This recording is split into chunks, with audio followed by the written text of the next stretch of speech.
Herkese merhabalar. Aydınlanma Zamanı programımızın yeni bir bölümüyle yine karşınızdayız. Değerli dostum Aydın Duygu, Doktor Aydın Duygu ve ben Aydın Arıtan yine keyifli bir sohbetle sizleri aydınlatmaya çalışacağız. Evet hocam, amino asitleri konuştuk sizle. Bu amino asitlerin işte canlılığın temeli olduğunu, evrendeki ortak payda olduğunu çok güzel anlattınız.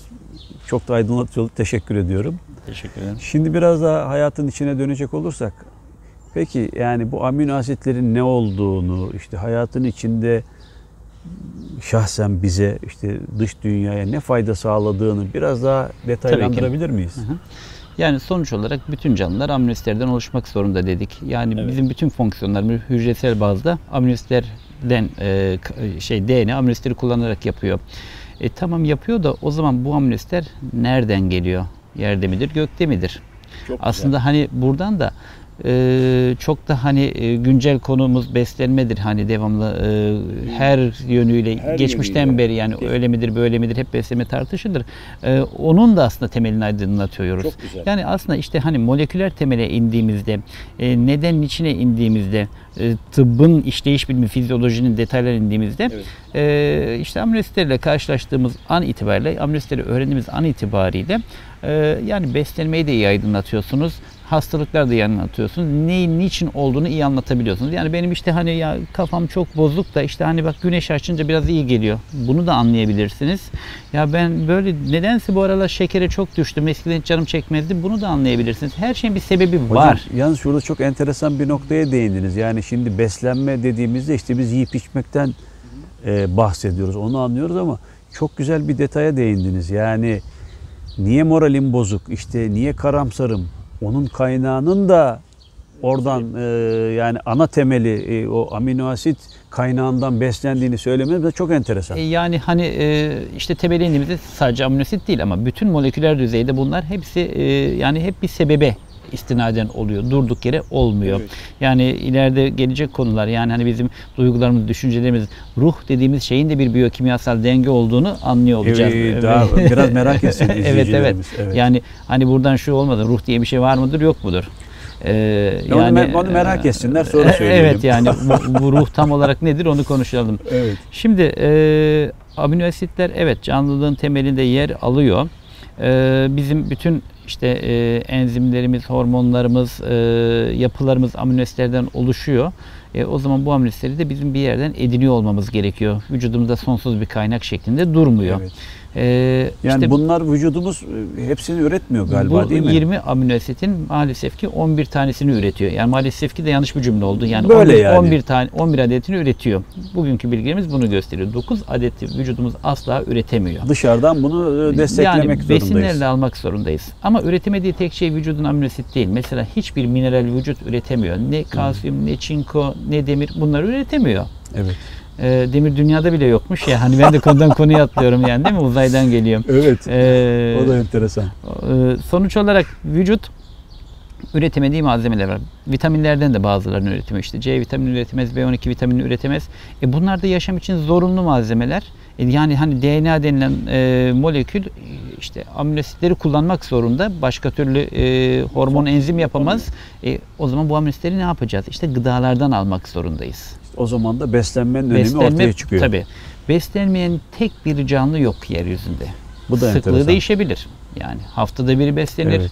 2 günde biri beslenir, günde 3 öğün beslenir ama beslenmeyen hiçbir canlı yok. Demek ki beslenmek zaruri bir şey. Yani hayatta kalabilmek için bütün canlıların işte yaprak, Her şey beslenir. ağaç hepsinin Herkes bir beslenme beslenir. şeklisi Muhakkak olması besine gerekiyor. ihtiyaç vardır. Evet. İşte yani hani bitkiyi biz besliyoruz yani, değil mi? Çiçeği yani koymazsanız suyunu olmaz. Güneşe çıkartmazsanız olmaz. Yani sonuçta besinlerini bir yolla almak zorunda. Toprağı olmazsa olmaz. Muhakkak beslenmek zorunda. Ama hani bizim gibi canlılar, mikroplar, herkes bir besin almak zorunda. İşte besin dediğimiz şey aslında ne biliyor musunuz? Bu vitaminler, mineraller, amino asitler, yani o canlının üretemediği gıdaları dışarıdan alması demek. Bu yüzden biz de amino asitlerimizi aslında vücudumuzda ürettiklerimiz de dahil olmak üzere hep gıdalardan alırız. Ama o 9 tane amino asit var ki bunları mutlak suretle her gün öğünlerimizde bulundurmak zorundayız. Şöyle aklıma enteresan bir şey geliyor. Yani eğer hani yaratıcı sistem hani insana sanki bir zafiyet şeyini koymuş, ne diyelim, kodunu koymuş. Yoksa istese yani 20'sini de işte canlının kendini üretebilmesi formülüyle de insan dünyaya gelebilirdi. Buradan şöyle bir neticeye geliyorum. Yani demek ki yaratıcı sistemin bizden beklediği bir şey var. Bizim bütün dünyayla ve canlı alemle entegre olmamızı istiyor. Onun için bize eksiklik atfediyor. Eksiklik aslında herkesin eşit olduğunun da bir göstergesidir. Yani kralsın da sen de yemek yemek zorundasın. Sen de tuvalete gitmek Kimse zorundasın. kimseden üstün değil. Ben de yani. O tek şey diyorsun, boşaltım sistemi var. Tek hücrelinin de var. Ve evet, neye göre kralsın yani? Anlatabiliyor muyum? Onu biz atfettik sana. Ya da neye göre öylesin yani? Hatta Albert Camus'un galiba yabancıda vardı diye hatırlıyorum. Yargılanıyor. Kendi içinde de düşünüyor. Yani unuttum ama hani ana fikri aklımda bu şekilde kaldı. Halbuki o da yiyip içip tuvalete gidiyor. Beni neden yargılıyor acaba diyor. Aslında yani şimdi böyle tuhaf durmasına rağmen çok temel bir soru. Evet, yani hani beni neden yargılıyor acaba? Yani sonuçta bu zafiyet gibi atfedilebilir. Evet, canlılığın zorunluluğu. Yani ben yemeden yaşarım diyebilecek bir canlı yok. Öyle olsa işte çok güzel demin söylediğin gibi kendini kral zannediyor. İşte sistem ona izin vermiyor abi. Tabii ki. Diyor ki yani hepiniz belli şeyiniz var ve dolayısıyla bunu tamamlamak için de, ne diyor? Dışarıdan alacaksın yani bitkiyle hayvanla mecbursun ona. Bu insanlar arasında tabii ki diğer taraftan evet buna bir mecburiyetin var. Ya. O hayvana bir mecburiyetin var. Demek ki o senin için hayati. Demek ki sen ona saygı duy.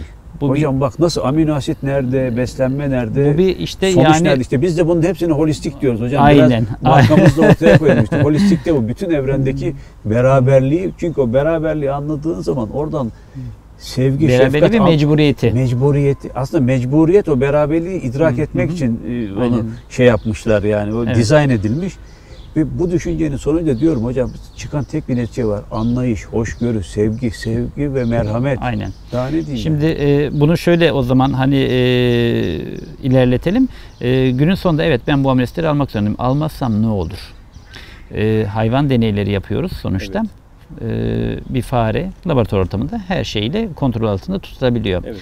Her türlü gıdayı veriyorsunuz. İşte vitaminler, mineraller, bütün amino asitleri tam. Ama bir tane amino asiti içinden çekiyorsunuz. Almak zorunda olduğu amino asiti çekiyorsunuz ve vermiyorsunuz.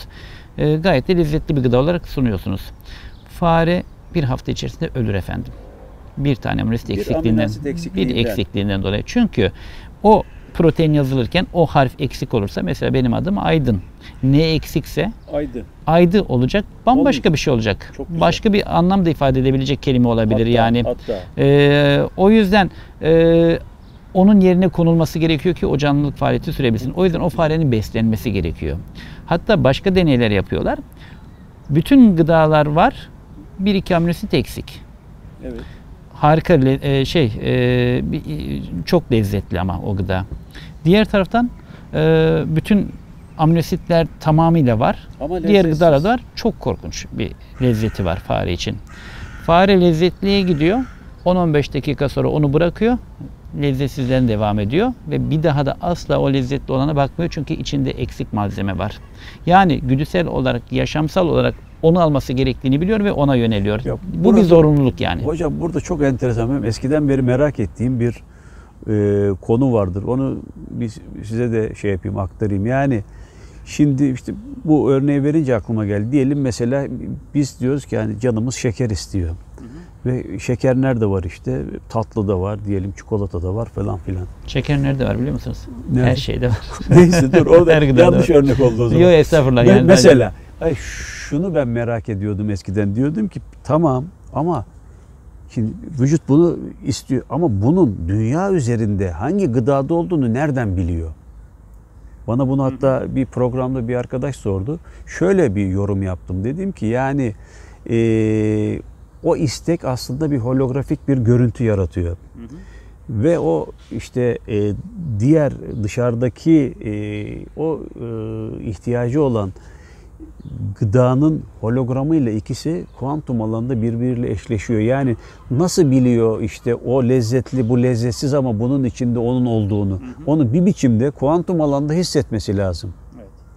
Yani ben bunu bu şekilde açıklıyorum. Yoksa değil mi? Yani nerede neyi alacağını...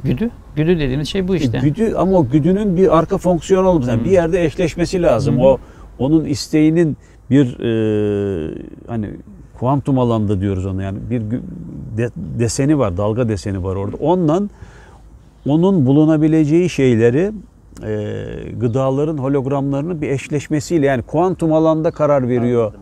Hayvan da affedersin, biz de öyle. Yani nerede onu alacaksak, yani bu bizim anlaştığımız bu zihinsel düzeyin altında aslında başka bir alanda biz el ele ve kol kolayız. Yani o her şey orada eşleşiyor. Yani insan için bu şu, lezzet ve keyif üzerinden gider. Yani biz bir yönelimimiz bu lezzetli diyerek yeriz. Biz o lezzeti aslında oluşturmaya çalışırken eksik olan gıdaların bir araya getirilmesiyle meşgulüzdür. Bravo, ama demin Keyif verirken de aynı şekilde. yaşa. Yani işte ben bunu alıyorum, bana çok keyif veriyor. Aslında orada ben eksik olan malzemeleri yerine koymaktan dolayı keyif alıyorum ve bu da bende fizyolojik ya da şey olarak İyi geliyor bana. yani evet, bunu Eksiği hissediyorum yani. eksiği tamamlıyor. Eksiği tamamlamak bana keyif veriyor. Orada mesela şeker almak insana keyif verir gerçekten. Çikolata yemek keyif verir insana. O yüzden lezzet Ama ve bazen keyif de dürtüsü. mesela şekere o kadar ihtiyacı yani mesela ben çok hani meyveyi seven biriyim, fakat bu hani sizle yapılan çalışmalarda ben de kullanıyorum. Sizin sağ olun amino asit karışımlarınızı. Mesela eskisi kadar meyve isteği gelmiyor içimden. Tabii işte eksik olan, yani şöyle bir şey var. Bu aslında bizim bu beslenme kusurların da hani obezite gibi. Evet. İnsanın iki tane dürtüsü var beslenirken. Bir, fizyolojik olarak zorunluluk. Homeostatik mekanizmadan geliyor. Yani eksik malzeme var, yerine koyacaksın. Susayan insanın su içmemesi mümkün mü? Değil. Yok, mecburen içecek. Eksik olan malzemeleri de almak için insanlar muhakkak acıkma sinyaliyle yiyorlar ve bir yemeği yemiyorlar, değil mi? Bir güzel bir yemeği mesela, harika, her şey var içerisinde. Ama tadını Tadını beğenmiyorum diyor mesela. Ama yiyor. İlk başta çok sevdiği bir yemek. Örnek Evet. bir gün yiyor, 2 gün yiyor, 3. gün yiyor. 4. gün yiyemiyor. Başka bir yemeğe gitmek zorunda. Çünkü başka eksik olan ihtiyaç malzemeleri de toplamak zorunda. Onun için devamlı değiştiriyoruz biz yemeğimizi. Bu fizyolojik mekanizmayla yemeğe yönelim. Bir de ama hedonistik mekanizma. O da nedir? Zevk mekanizması. Bu hedonistik mekanizma, zevk mekanizmasının fizyolojik mekanizmanın önüne geçerse, o zaman işte yanlış beslenme modelleri ortaya çıkıyor. Maalesef ki bunu shift eden şeyler vardır. Yani ben her eksikliğimde acıkma güdüsü oluşuyor.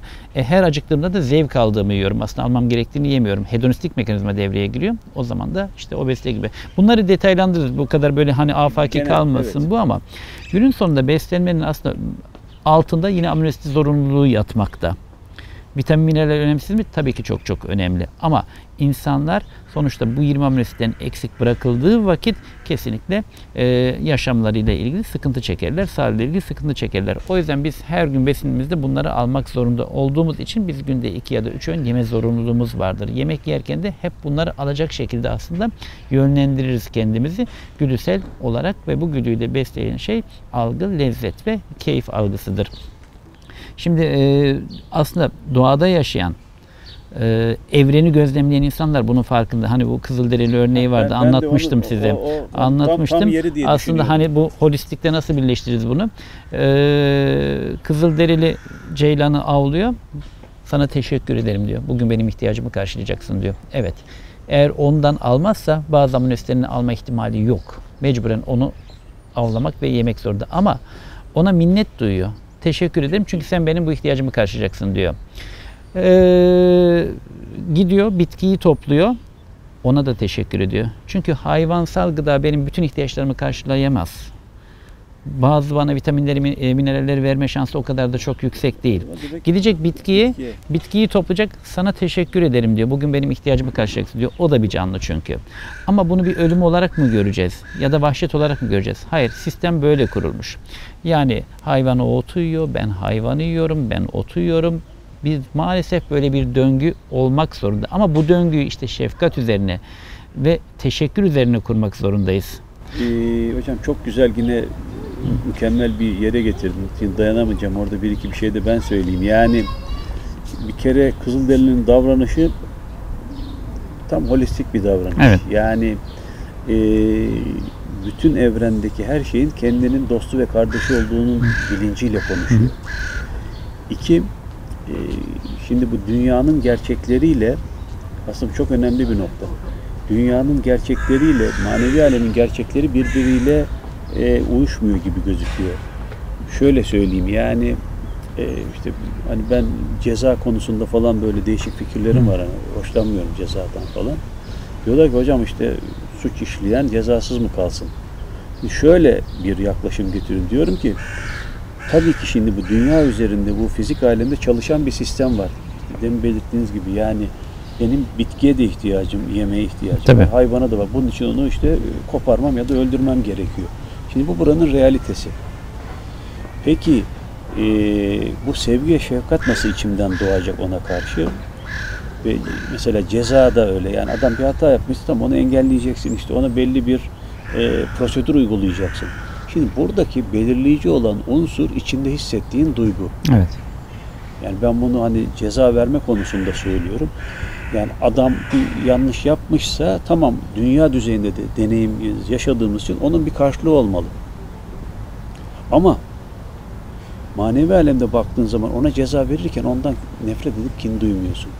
İşte bütün ana nokta Kızılderili örneği çok güzel. Ben onu biraz da holistik bir yorumla yaptım. Yani içinde hissettiğin duygu o. Yani dünyevi gerçekleri yerine getirmekten kaçınmayacaksın. Eski tabirle imtina etmeyeceksin. Ama orada senin kaliteni belirleyen şey senin onu yaparken içinde hissettiğin duygu. Ona duyduğun şefkat, ona teşekkür. sevgi. İşte o yüzden Evet. biz nimete ne yaparız? Şükrederiz. Evet. Etmek zorundayız. da. Evet. Peki hocam bugün bu programı da kapattık. Teşekkür ediyorum. Ben teşekkür ediyorum. Yeni programda görüşmek üzere. Çok sağ olun.